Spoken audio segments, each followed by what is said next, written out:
Geliefdes, vandag is die blye dag waarop ons as gelowiges mekaar kan groet deur te verklaar, Jesus het opgestaan.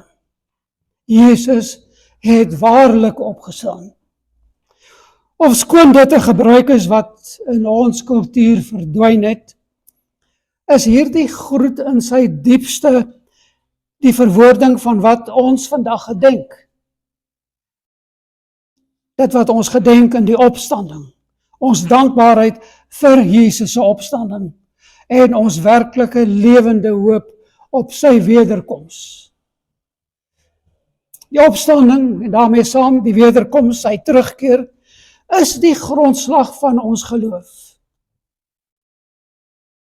Want as dit nie gebeur het nie, geliefdes, was ons nie vandag hier nie, het die kerk van Jesus Christus dwars deur die wêreld nie by mekaar gekom nie, en sou ons, indien ons nog gelewe het, totaal verlore gewees het in ons sonde en in ons verlorenheid.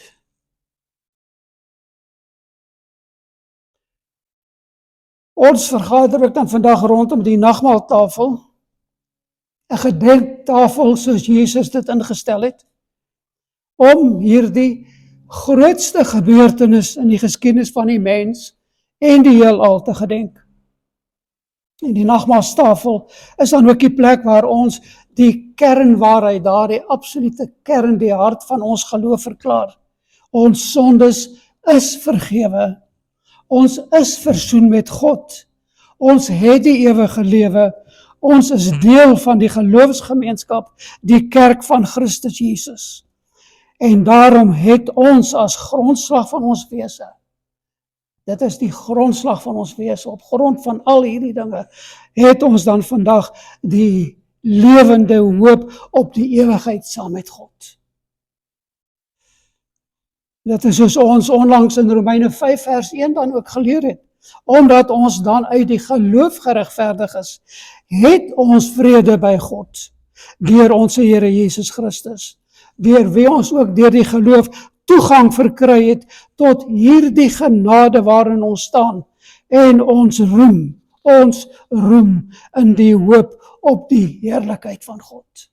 Nou, waar ons kan daarop roem dat dit ons uitsig op die lewe is, maar ook ons uitsig op die sterwe, ons sterwe is, dat ons gaan die ewigheid by God wees.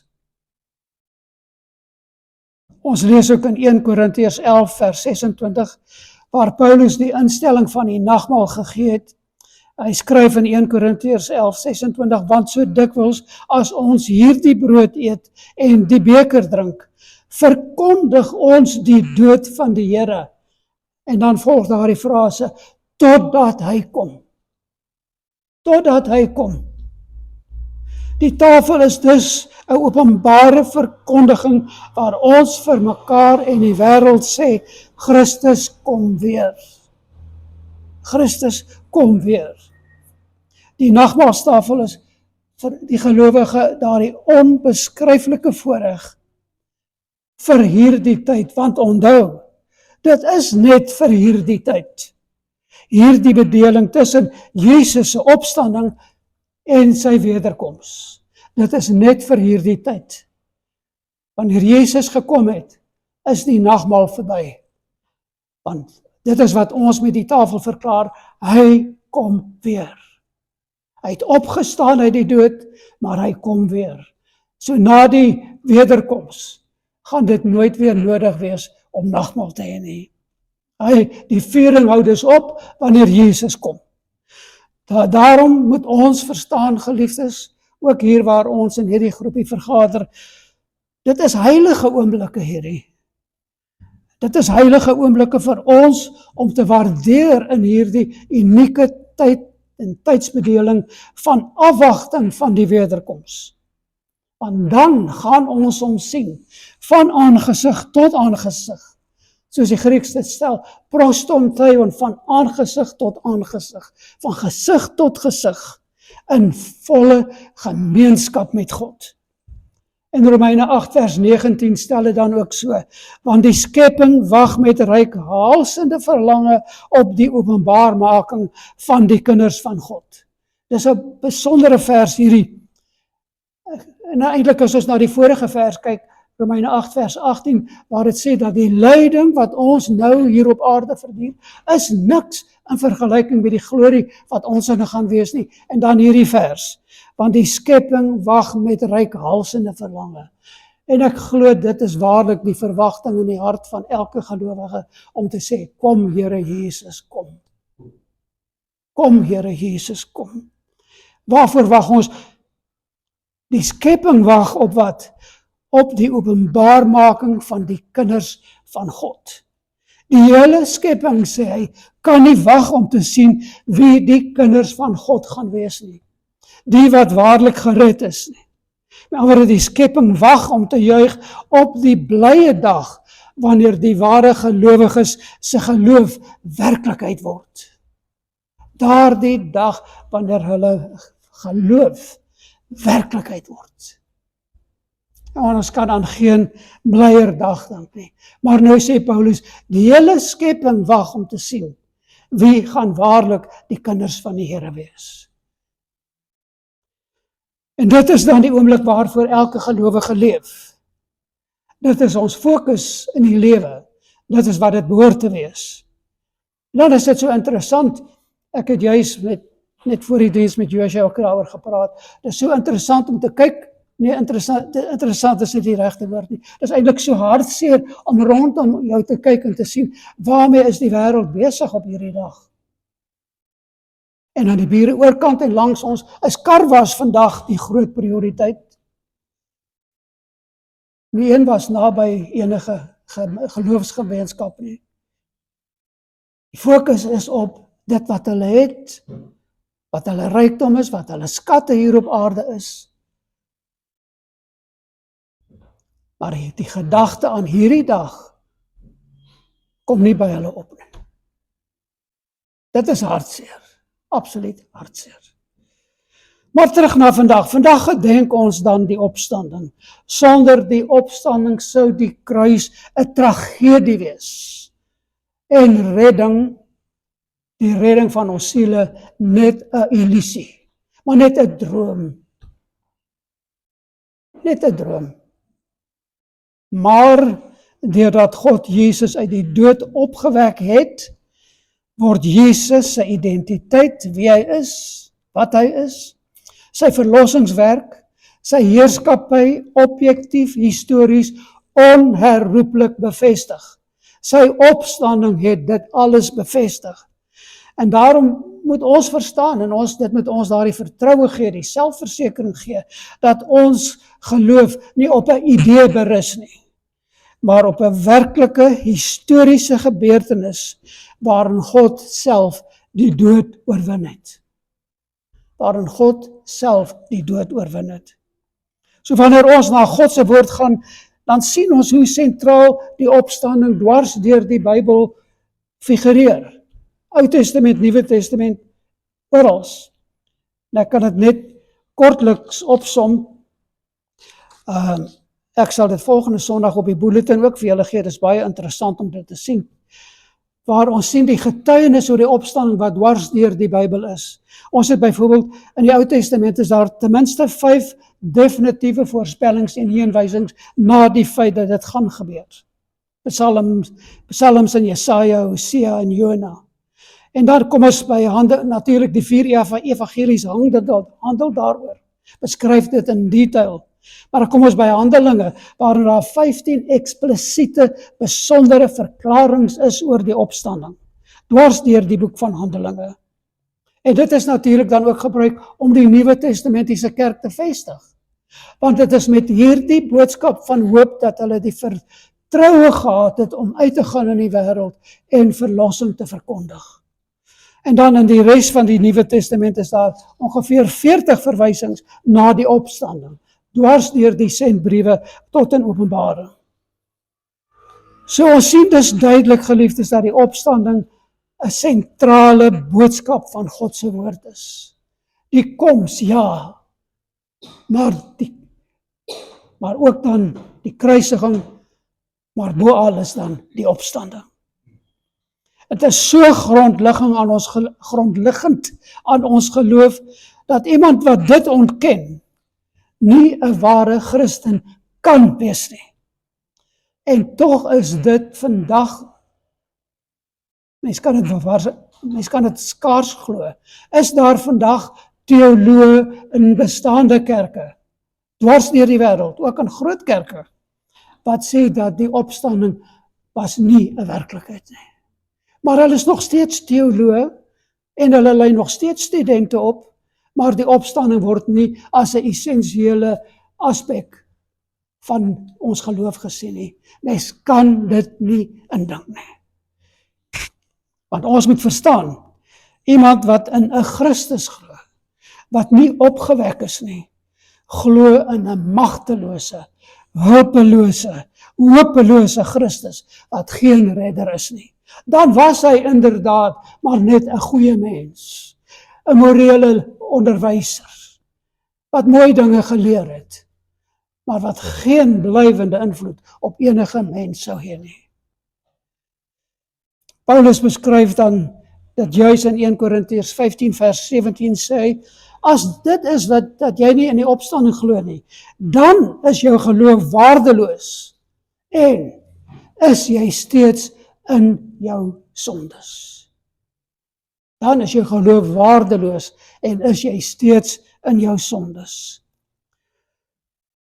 Dit is hoekom die boodskap van die Nuwe Testamentiese kerk vanaf die eerste oomblikke van sy bestaan gefokus was op die opstanding van Jesus Christus. Soos ons nou sien byvoorbeeld hoeveel kere dit in Handelinge genoem word. En ons kry juis in Handelinge kry ons die heel eerste Christelike preek waar die apostel Petrus in Handelinge 2 vers 24 verklaar, hom, Jesus, het God opgewek, nadat hy die smarte van die dood ontbind het, omdat dit onmoontlik was dat hy daardeur vasgehou kon word. Hoekom kon die dood hom nie vashou nie? Omdat hy totaal sondeloos was. Omdat hy totaal sondeloos was. Daarom het die dood geen houvas op hom gehad nie. Maar daarin is juis ons redding dan. Omdat wanneer hy ons redder is, en ons hom as ons redder het, dan geld sy bloed wat vir ons gevloei het om ons sondes te bedek, dan het die dood ook nie houvas op ons nie. So is die opstanding dan deurgaans die kern van die evangelie. Want die fundament van al ons hoop word in Jesus se eie woorde saamgetrek in Johannes 11 vers 25 wanneer hy sê, ek is die opstanding en die lewe. En wie in my glo, sal lewe al het hy ook gesterwe. En dan, as ons dan na die groter prentjie van die hele Bybel kyk, dan sien ons ook dat die werklikheid van die opstanding bevestig aan die gelowige verskeie geloofswerklikhede, feite van ons geloof. Eerstens, dat die woord van God heeltemal waar en betroubaar is. Die opstanding bevestig dat die woord van God betroubaar en waar is. Want as ons nou byvoorbeeld kyk, dan sien ons, Jesus het uit die dood opgestaan, presies wanneer en waar op die manier wat hy voorspel het. Ons kyk na Matteus 12, 40, 16, 21, 17 vers 9, 23, maar net daai enkele verse uit Matteus wat dit beskryf, maar so kan ons na al die evangelies toe gaan. Jesus het presies opgestaan soos wat hy gesê het hy gaan. In die tweede plek bevestig dit dat Jesus Christus waarlik die Seun van God is, soos wat hy beweer het, en dat hy mag het oor die lewe en die dood. In die derde plek bevestig dit dat die verlossing volkome is, totaal is. Daar's niks ontbrekend nie, omdat Christus aan die kruis die sonde, die dood en die hel oorwin het en as oorwinnaar uit die dood opgestaan het. En die vierde plek, dat die kerk, die gemeenskap die samekoms, die liggaam van ware gelowiges is. Daarom het Jesus in Matteus 16 vers 18 verklaar, ek sal my kerk bou, en die poorte van die hel sal dit nie oorweldig nie. Daarom, geliefdes, is dit dan die een ding waarvan die gelowige in sy lewe moet seker maak, dat hy deel van die kerk van Jesus Christus is. En beginnende by jouself, is jy waar jy moet wees? Is jy waar Jesus jou vra om te wees as gelowige in hierdie lewe? Is dit die wandel wat jy wandel, is dit die lewe wat jy lewe? En dan in die 5de plek, die opstanding is ook die versekering aan gelowiges van hulle ewigheid by die Vader. Dit is wat Jesus in Johannes 14 vers 2 beloof het. In die huis van my Vader is daar baie wonings. En as dit nie so was nie, sou ek het vir julle gesê het, ek gaan om vir julle 'n plek te berei. En as ek gegaan het en vir julle 'n plek berei het, kom ek weer en sal julle na my toe neem, sodat julle ook kan wees waar ek is. Kyk net daar, watter ander versekeringe het ons in hierdie wêreld nodig? En ons moet weet, hierdie waarhede het die gelowiges dwars deur al die eeue van die Christendom versterk, dit moontlik gemaak om hulle lewens te lewe, dit moontlik gemaak selfs om hulle sterwens te sterwe. Want geliefdes, baie van hulle deur die eeue, ons dink aan die vervolging vanaf die begin, en soos vandag, meer as ooit van tevore, sterf gelowiges vir hulle geloof, omdat hulle vervolg word. En dan is dit onrusbarend as ons sien hoe die sogenaamde westerse lande ook besig is om wette in plek te stel waar die gelowiges vervolg word as hulle 'n Christelike standpunt in die openbaar sou inneem. Ons kan dit nie glo nie, maar dit is die waarheid dat dit gebeur. En dan weet ons dat ons regering waarskynlik ook op pad is om dit te doen, ook met die beoogde wetgewing oor die kontrole wat hulle oor die kerk wil hê. Maar as ons nou na hierdie 5 geloofswaarhede kyk, dan sien ons, al hierdie dinge is goeie nuus. Dit is goeie nuus vir elke gelowige. Maar ons moet prakties wees. Ons kan dit weet en ons kan dit op papier hê, maar die vraag is dit, hoe beïnvloed dit ons? Hoe beïnvloed dit ons lewens? Hierdie goeie kan op papier staan, maar dit beteken niks vir jou as jy dit nie leef nie. En dit bring ons by ons teks vir vandag. En dit is die eerste brief van die apostel Petrus, in 1 Petrus 3 vers 1 tot 9. 1 Petrus 1 vers 3, dit is op die bulletin ook. Geseënd is die God en Vader van ons Here Jesus Christus, wat na sy grote barmhartigheid ons die wedergeboorte geskenk het, tot 'n lewende hoop deur die opstanding van Jesus Christus uit die dood. Dit gaan ons fokusvers vir vandag wees.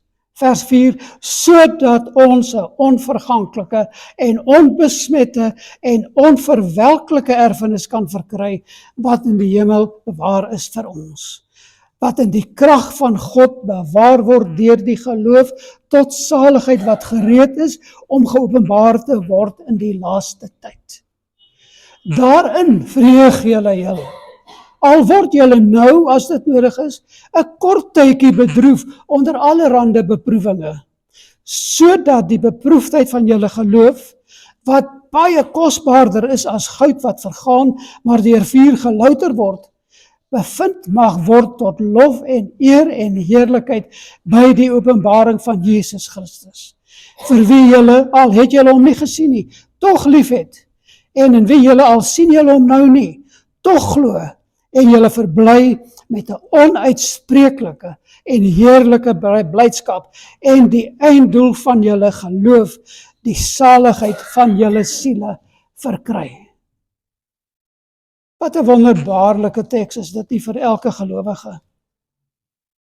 En ons het juist die afgelope paar weke in ons studie van Romeine 5 het ons so dikwels by die hele begrip, die hele waarheid van geloof uitgekom, die hoop van die gelowige. En ons het gesien, dit is onlosmaaklik deel, dit is ingebed, ingebou in Romeine 5. En baie spesifiek aan die begin van Romeine 5, waar die gelowiges se hoop beklemtoon word. Ons het reeds vers 1 gelees, maar gaan dit weer lees. Romeine 5 vers 1, omdat ons dan uit die geloof geregverdig is, het ons vrede by God deur ons Here Jesus Christus. Het ons vrede by God deur ons Here Jesus Christus. Deur wie ons ook deur die geloof die toegang verkry het tot hierdie genade waarin ons staan. Deur die geloof toegang kry tot die genade waarin ons staan. En ons roem in die hoop op die heerlikheid van God. Daar is dit.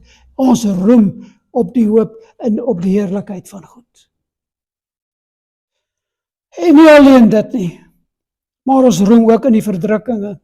En ons het dit gesien, geliefdes, hoe ons lewenshouding moet wees in daardie tye en omstandighede wanneer ons verdrukking ondergaan. En miskien was dit in die verlede redelik subtiel, wat ons deur die gemeenskap en deur selfs familie onderdruk is in 'n sekere sin. Maar daardie onderdrukking vind nie meer so subtiel plaas nie. Dit word al hoe meer openlik en blaatant. En mense huiwer nie meer om hulle ongeloof te verklaar en uit te leef nie. Ek lees weer vers 3, en nie alleen dit nie, maar ons roem ook in die verdrukking, omdat ons weet dat die verdrukking se gevolg is lydsaamheid. Dit wek lydsaamheid, en die lydsaamheid beproefdheid, en die beproefdheid hoop. Daar is dit, hoop. En die hoop beskaam nie, omdat die liefde van God in ons harte uitgestort is deur die Heilige Gees wat aan ons gegee is. Hoop. En baie spesifiek die hoop op die heerlikheid van God, met ander woorde dat ons saam met God in die ewige heerlikheid gaan wees. Dit is ons hoop. Dit is waarna ons uitsien. En dit is die basis, die grondslag van ons verhouding met God, ook deur die Heilige Gees, want hy die Heilige Gees juis aan ons gegee om daardie verhouding met hom aan ons te bevestig. Onthou julle dit nog? Hy die Heilige Gees in ons harte uitgestort, sodat die Heilige Gees in ons harte kan bevestig, jy staan, jy lewe in 'n verhouding met die Almagtige God. Wat 'n kosbaarder gedagte is daar juis is dit, met ander woorde dit verwys na daardie oomblik wanneer die Heilige Gees in ons harte uitgestort word, daardie oomblik toe geloof begin het. Hoe het dit begin? Die Heilige Gees het in ons harte uitgestort die waarheid van ons redding, die waarheid van Jesus as die redder, die waarheid van dit wat die redding behels, en al het ons dit nie destyds ten volle verstaan nie, groei ons deur heiligmaking in ons kennis en verstaan daarvan. Maar dit is waar dit begin is. Dit is daarom dan ook die dryfveer van die gelowiges se motivering om hierdie lewe met moed en blymoedigheid en kalmte te lewe. Dit hou ons aan die gang. Dit gee ons moed in swaar kry en verdrukking. Dit help ons om op te staan as ons gestruikel het. En God het voorsiening gemaak daarvoor. Dit gee ons lig in die duisternis. En so kan ons aangaan dat in elke situasie in die lewe God vir ons voorsiening gemaak het. En hy bevestig dit aan ons, in ons lewens, in daardie oomblikke wat ons het nodig het, juis deur die Heilige Gees, wat hy in ons harte uitgestort het. Maar kan ons nie anders as om tot die gevolgtrekking te kom nie. Ons kan nie hierdie lewe sonder die hoop wat ons het nie. Want daardie hoop wat ons het, bevestig dan ook die hoop hier in ons lewe. En ons het hierdie hoop in ons lewe, omdat God dit in ons harte uitgestort het, deur die Heilige Gees. Maar as nie die Bybel wat so sê nie, is daar een ding is wat die wêreld baie keer voor hoop, ja is die regte woord hierso, waarvoor hulle hoop is, hulle hoop. Maar daar is so min in die wêreld wat hoop nog kan bied. En die groei, die absolute eksponensiële groei in die hele aspek rondom hierdie kunsmatige intelligensie en hoe dit die wêreld oorneem, nie net om te dink nie, maar ook hoe werkers hulle werk verloor as gevolg daarvan en hoe meer digitale identiteit ons onder dwang geplaas word om te kry, al daardie dinge begin die wêreld laat besef, maar hierdie lewe, al het ons ook hoeveel voorspoed en rykdom en al hierdie goed, gaan nie die moeite werd wees om in so 'n bestaan te lewe nie. Die Russiese skrywer Fyodor Dostojewski het gesê, to live without hope is to cease to live. As jy nie hoop het nie, hou jy op om te bestaan. En daarom vra ek vandag vir julle geliefdes, die mense wat so in hierdie wêreld opgegaan is, wat so hulle eiendom, hulle skatte en al die dinge so koester. Watter hoop het hulle? Meeste van hulle dink waarskynlik die oomblik van die dood is maar net dan die ophou van bestaan.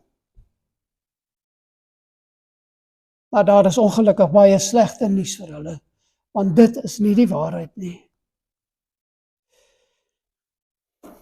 Wanneer Dostojewski sê, to live without hope is to cease to live, dan hoor ons hierdie woorde en mens kan die verlange daarin as het ware voel. Die smagting na iets betekenisvol. Maar een ding wat ons weet, en dis wat die Bybel ons so duidelik stel, 'n wêreldse hoop is 'n hopelose hoop. En dit is geen hoop. Dit is slegs die gelowige wat uit die geloof geregverdig is, wat kan roem in die hoop op die heerlikheid van God, omdat die liefde van God in ons harte uitgestort is deur die Heilige Gees wat aan ons gegee is, soos Romeine 5 dit vir ons sê. Kom ons kyk weer na ons teks in 1 Petrus 1 vers 3. Geseënd is die God en Vader van ons Here Jesus Christus, wat na sy groote barmhartigheid ons die wedergeboorte geskenk het tot 'n lewende hoop deur die opstanding van Jesus Christus uit die dood. Ons kan so baie hieruit haal, maar terwille van die tyd net die volgende opsomming. Alles in hierdie vers draai om die lewende hoop. Alles in die vers draai om die lewende hoop. God se barmhartigheid lei na die lewende hoop. Die wedergeboorte lei na die lewende hoop. Die opstanding bevestig die lewende hoop.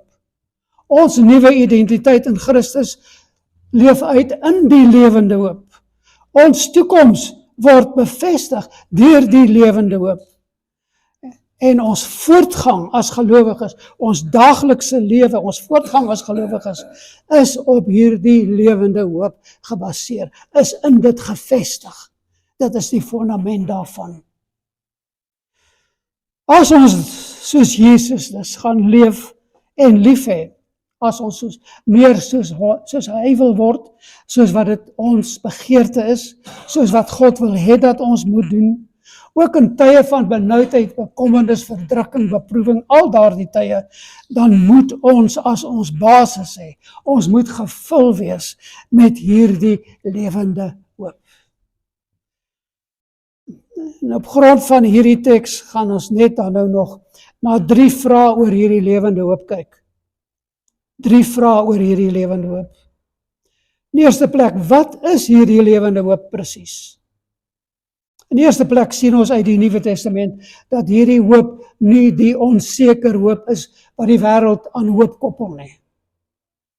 Dis nie ek hoop maar dit sal gebeur, of ek hoop dat, of ek hoop daardie hoop wat maar net so 'n vae verwagting is nie. Die Bybel ken nie die soort hoop wat sê, ek hoop so, maar ek weet nie regtig nie. Ek twyfel eintlik, maar ek hoop maar so. Dit is die wêreldse hoop. Maar die Bybel wys vir ons onlosmaaklik dat hoop sekerheid is. Dit is die betekenis van die woord elpis. 'n Sekerheid is absolute sekere, definitiewe verwagting. Dit is die volle vertroue in wat God vir ons in sy woord openbaar, in die Bybel, wat ons na God toe lei en dan in God self. Want die Bybel wys vir ons dat hoop op God se beloftes rus. 1 Petrus 1 vers 13. Hoop ten volle op die genade wat na ons toe kom by die openbaring van Jesus Christus. Hoop ten volle op die genade wat na ons toe kom in die openbaring van Jesus Christus. So hier bevestig dit, die koms van Christus is seker. Die genade wat na ons toe kom is seker. En die opdrag is, wat is die opdrag is? Hoop ten volle. Lewe daardie hoop ten volle uit elke dag.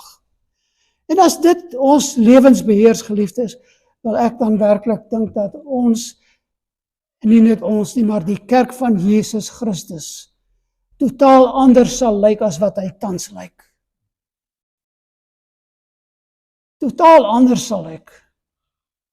Want as die wêreld kan sien dat ons 'n lewende hoop het, dan sal hulle in ons iets sien wat hulle begeer. En dit is die boodskap wat ons moet uitdra.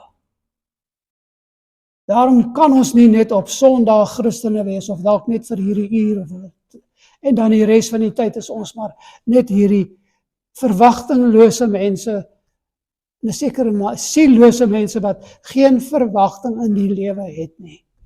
Daarom moet ons verstaan wat hierdie hoop is en hoe dit ons beïnvloed.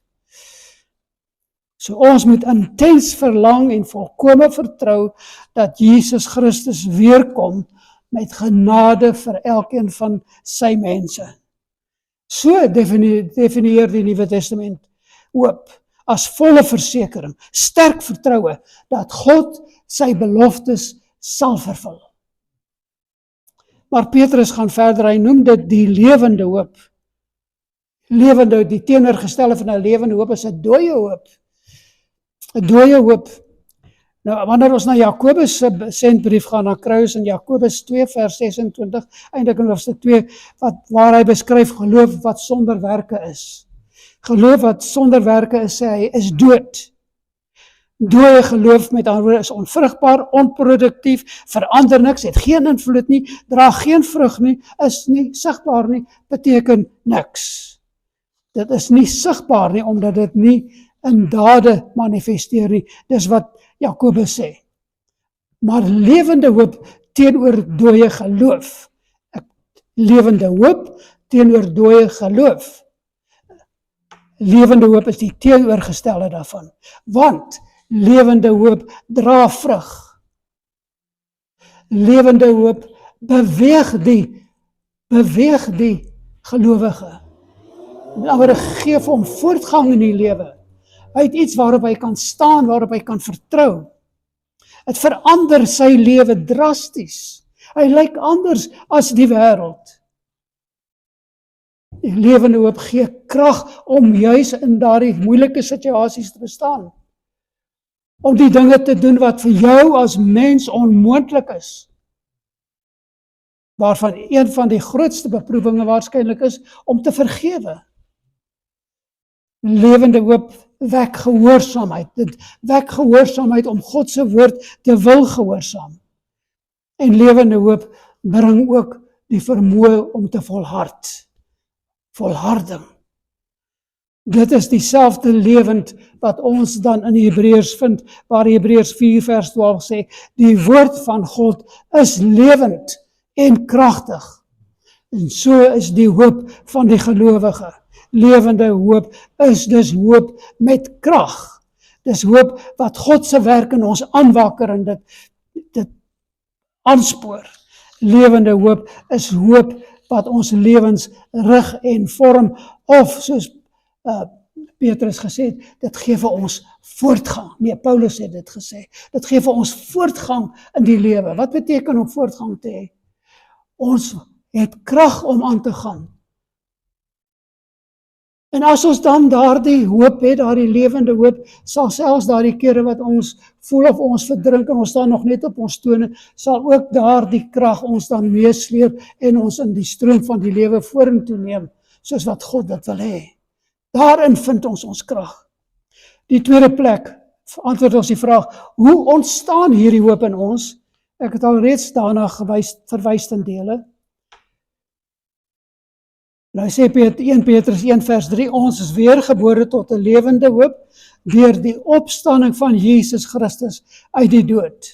So, lewende hoop word dus gewek deur die wedergeboorte. Die feit van die wedergeboorte. En die wedergeboorte word gewek deur die opstanding van Jesus Christus. God se barmhartigheid kom na jou as gelowige en hy bevestig in jou hart die feit van die opstanding. En dit is dan hoe hierdie hoop in ons gewek word. Want, en dan het ons gesien in Romeine 5, deur die uitstorting van God se gees in ons harte, word hierdie hoop dan lewe gegee. En bekragtig dit die gelowige. Paulus skryf ook in 1 Korintiërs 15, Christus het vir ons sondes gesterf volgens die skrifte. Hy is begrawe en hy is op die 3de dag opgewek volgens die skrifte. Met ander woorde, die getuienis oor die opstanding wat ons in die Bybel lees, wek hoop. En wie is die skrywer van die skrif? Wie het die skrif vir ons gegee? Dit is die Heilige Gees. Maar die Heilige Gees is die ene wat die opstanding verklaar dat Christus se dood voldoende was om ook ons sondes te dek. In 1 Petrus 3 vers 18, Christus het eens en vir altyd vir die sondes gesterf. Die regverdige vir die onregverdiges, sodat hy ons na God kan bring. En dan Paulus in 1 Korintiërs 15 vers 17, as Christus nie opgewek is nie, is ons geloof nutteloos en is ons steeds in ons sondes. En dan het ons daardie bekende vers in Romeine 8, daardie geliefde vers, Romeine 8, 31 tot 34, as God vir ons is, wie kan teen ons wees? En dan sê hy wat sy eie seun nie gespaar het nie, maar hom vir ons oorgegee het, sal hy ons nie ook alles saam met hom gee nie. Christus Jesus het gesterf. Ja, hy is opgewek, die opstanding. Hy is aan die regterhand van God. Hy tree vir ons in. En so bereik die opstandingshoop ons harte. So wek dit lewende hoop. En so word elke gelowige in elke situasie te sê, o my siel, praat met jouself, o my siel, Christus het vir my sondes gesterf. Dit is bevestig deur sy opstanding. God is nie teen my nie, hy is vir my. En waarom is jy dan neerslagtig, o my siel? Leef in hierdie werklikheid. Dit is hoe ons die stryd van die geloof kan stry. Dit is hoe ons hopeloosheid kan verdryf.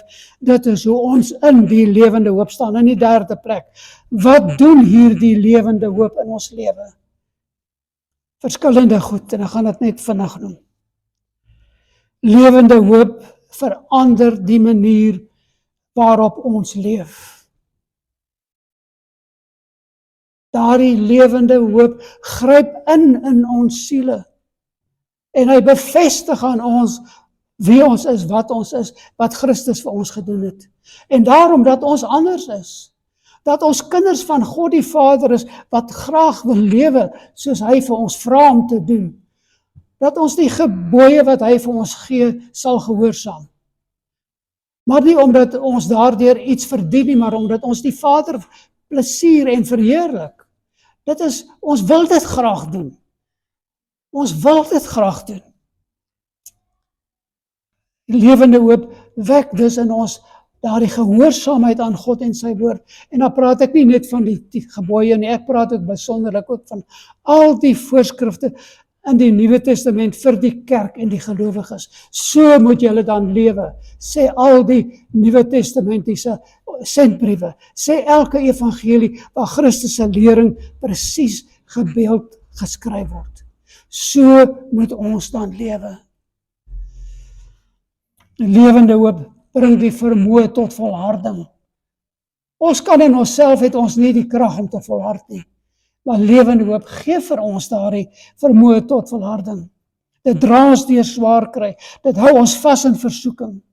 En dit help ons om ons oë op Christus te rig en nie op ons eie krag staat te maak nie.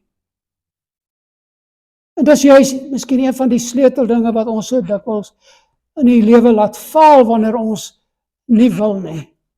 En dit is wanneer ons nie ons oë gefestig op Jesus, die volëinder van ons geloof nie.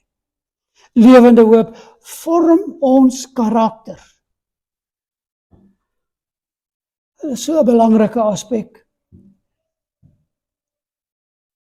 Deur die lewende hoop wat ons in ons het en wat ons uitleef, kan die wêreld na ons kyk en sê, daardie man, daardie vrou is waarlik 'n kind van die Here.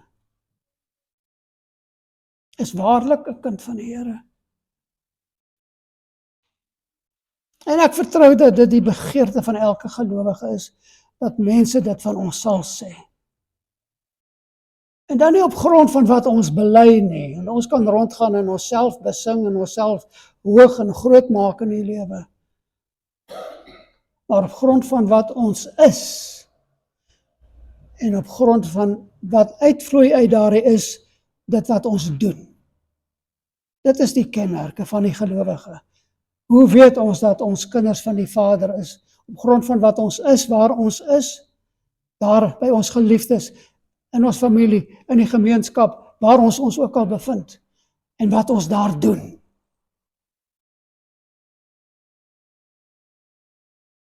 En dan vra dit van ons om baie keer onsself op te gee. Onsself op die altaar te plaas en te sê, ek is nie te goed om hierdie nederige dingetjie te doen nie. Ek is nie te goed of te hoogmoedig of trots om dat te doen nie. Ek is bereid om die minste te wees. Ek is bereid om die minste te wees. En dikwels is dit juist dan ook in die kwessie van vergifnis waar dit so 'n kardinale aspek is.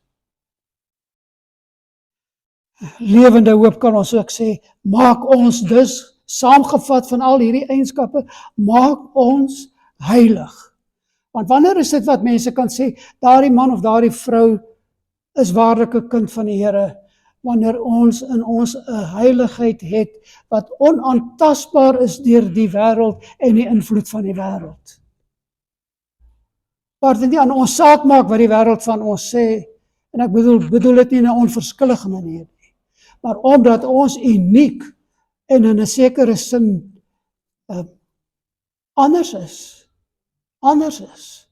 en dat ons nie skaam sal wees om anders te wees, onbeskaamd anders vir Christus in elke situasie. Lewende hoop laat ons vasstaan wanneer alles wankel, en lewende hoop bring ons nader aan God. Bring ons nader aan God. Geliefdes, hierdie is die bevestiging wat ons alles hier in 1 Petrus 3 kry. En dan kan ons dit alles saamvat deur te sê, dit is die vrug van die opstanding in die lewe van die gelowige. Dit is die vrug van die opstanding in die lewe van die gelowige. Dit is die krag van die lewende hoop wat elke gelowige het.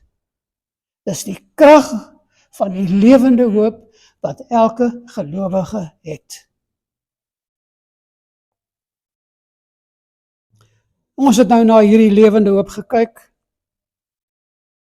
Ons het kortliks na 1 Petrus 1 vers 3 gekyk en gekyk wat ons daaruit kan kry.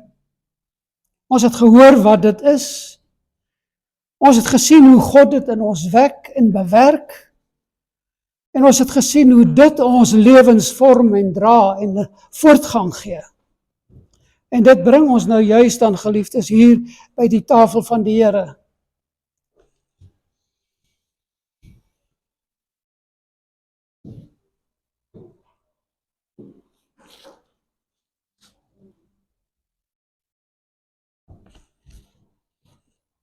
Want dit is juist hier by die tafel waar alles wat ons gehoor het in 'n besondere sin tasbaar word. Ons gee hier uitdrukking aan hierdie hoop. En dis een van die vorms van uitdrukking gee in ons lewens wat ons opdrag het om te doen.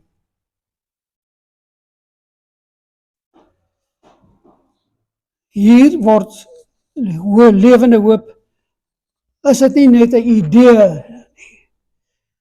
Dit word hier 'n teken, 'n herinnering, want dit is ook 'n ontmoeting met die lewende God, volgens sy opdrag.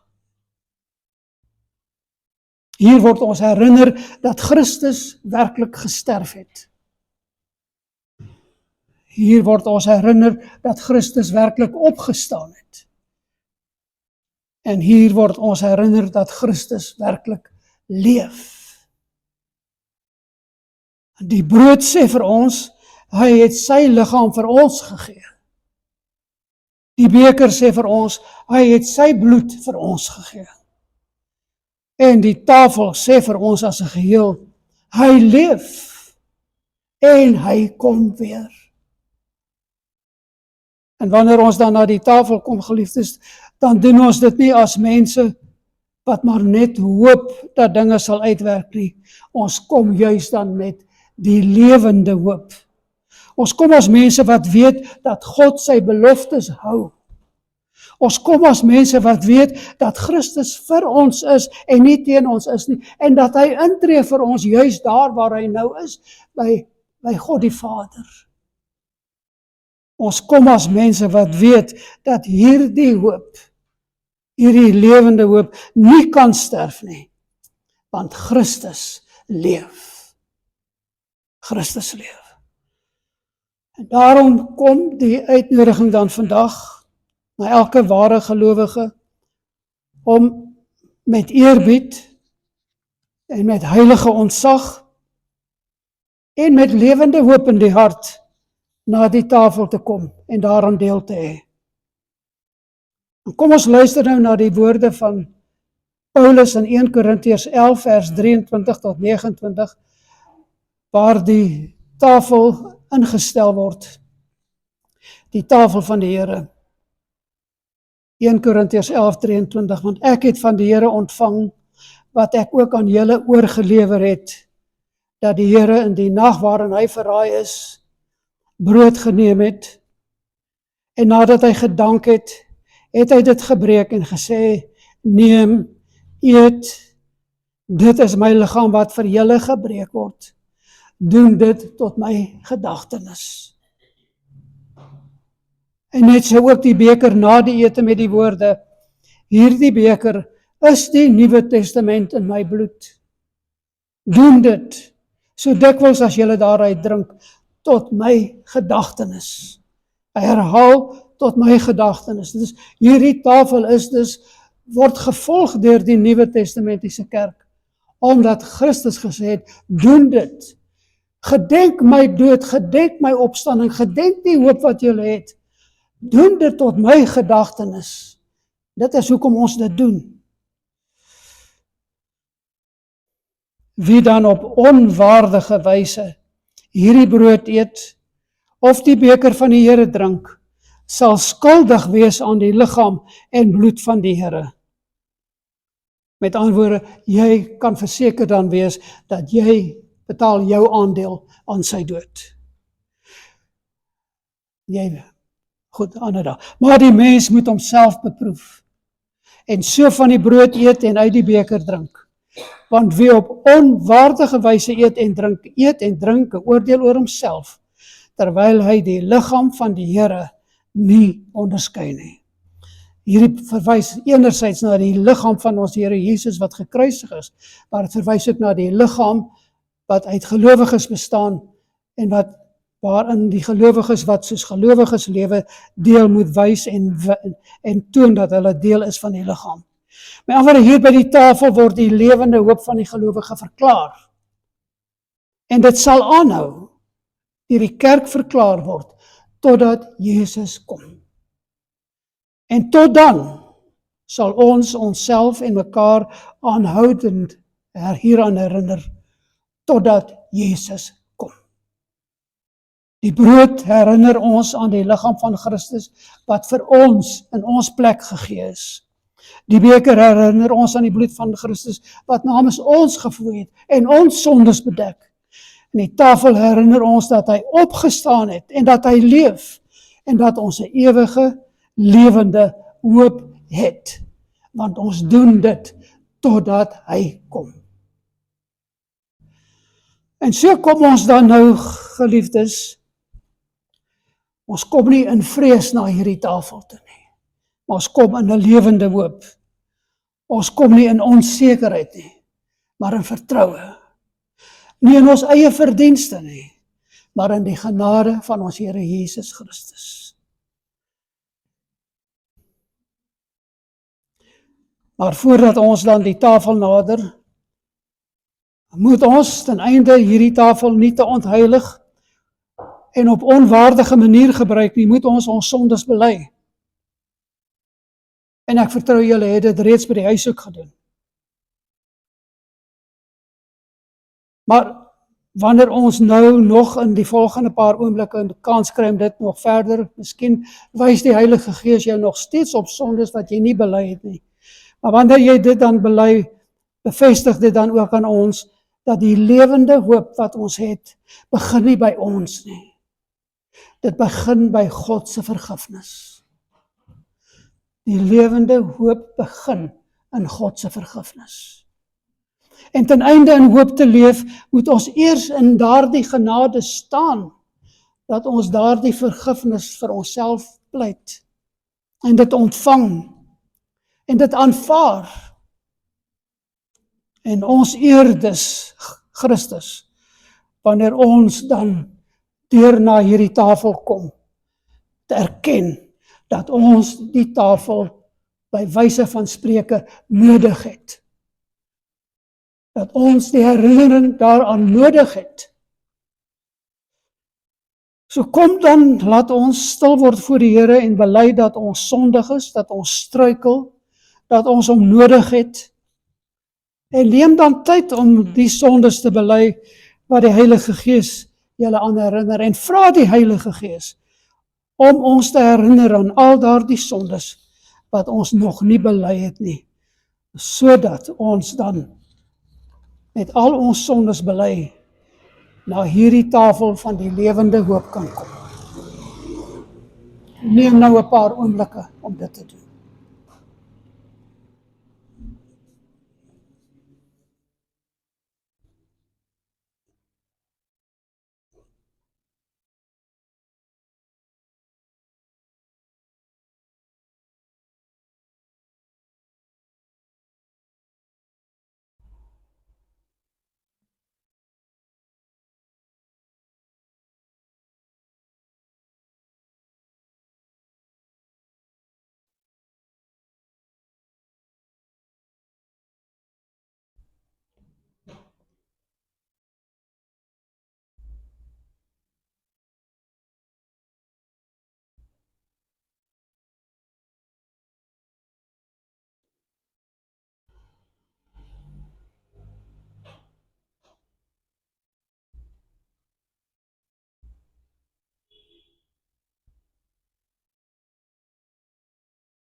Wanneer ons dan kom ons met die besef dat 1 Johannes 1 vers 9 vir ons 'n werklikheid is, waar die woord vir ons beloof dat wanneer ons sondes bely, dat hy getrou is om ons sondes te vergewe. En dit is die werklikheid waarin ons kan lewe en kan staan en waarom ons aan hierdie tafel kan deelneem. Maar saam met daardie werklikheid is dan ook die feit dat ons nie net die sondes bely nie. Ons draai ook weg daarvan, geheel en al weg daarvan, om dit nooit weer te doen nie. Maar ook waar die Here die geleentheid gee, ook om dit reg te maak, waar ons dit kan regmaak. Kom ons bid saam. O Here Jesus, U het vir ons gesterf, U het vir ons opgestaan, U leef, en U bring vandag ons na hierdie tafel toe. En ons kan nie hier kom omdat ons sterk is nie, Here, maar omdat U ons dra en ons vashou. En ons kan nie kom omdat ons volmaak is nie, Here, maar omdat U ons vergewe. En ons kan ook nie kom omdat ons 'n hoop in onsself het nie, maar omdat U ons die lewende hoop gegee het deur U Gees wat in ons harte uitgestort is. Maak ons harte dan stil voor U. Maak ons oë oop, Here, om U genade te sien. Maak ons siele ontvanklik vir U liefde en genade en barmhartigheid. En laat hierdie brood en hierdie beker vir ons 'n herinnering wees dat U vir ons is en nie teen ons nie. Dat U ons sondes gedra, dat U ons vergewe, dat U ons liefhet en dat U leef. En daarom is dit dan ons gebed, Here, voed ons nou met U self, omdat U die lewende woord is. En versterk ons geloof, verdiep ons hoop, verbreed ons liefde. En laat ons dan van hierdie tafel af weggaan as mense wat leef uit die krag van U opstanding en die ewige hoop wat ons het. Ons vra dit in U naam, Here Jesus Christus, met danksegging. Amen.